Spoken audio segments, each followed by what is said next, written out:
Убежав от чайки, мышка решила, зачем мне такая огромная соседка, как чайка?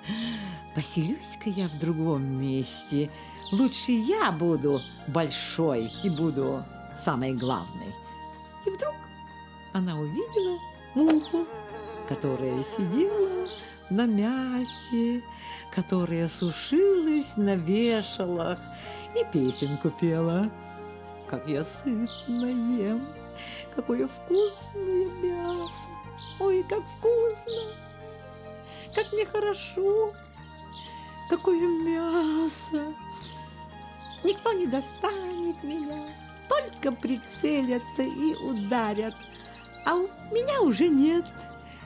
Тут ударят, а я уже далеко лечу. И мышка обрадовалась. Вот кто мне действительно нужен, и песню запела. Муха, муха, что ты делаешь?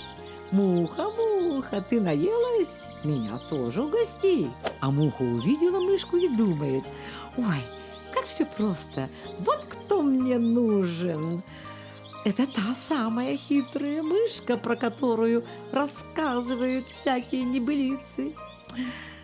Сейчас посмотрим, кто же из нас хитрее и умнее. Они поговорили и подружились. Мышка говорит, пойдем жить в норку ко мне. Муха летит сверху и смотрит, где пища лежит, где что лежит, и берет сколько сможет и таскает в свой амбарчик. А мышка помогает. Вот так стали жить вместе. Наступила зима. Муха стала вялой, постоянно спала.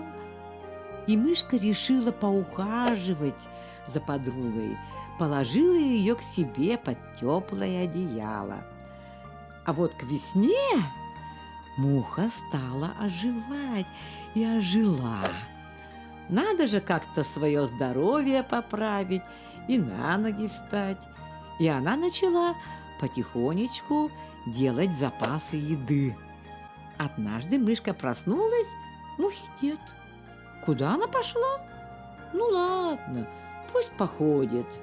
Когда муха прилетела, мышка попросила ее, принеси-ка из амбара еду, давай приготовим покушать. А муха говорит, нет, я устала, сейчас спать буду. А мышка решила сама пойти в амбар. Зашла, а там ничего нет. Ни запасов, ни припасов. Мышка стала кричать, злиться, а мухи уже и след простыл. Она уже другие вешала, с мясом, с рыбой нашла, подальше от мышки. А мышка начала думать, как же мне наказать ее, эту муху? Перехитрила меня.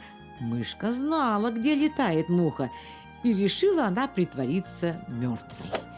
Легла на спинку, ноги разбросала, язык высунула и лежит, муху ждет. Муха, увидев такую картину, подлетает к мышке.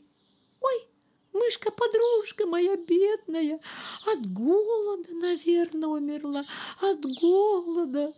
Даже язык высунула, о, бедняжка. Ну ладно, говорит, прости меня, мышка, я все равно должна попробовать твой язык. И села на язык. А в этот момент мышка закрыла рот, захлопнула.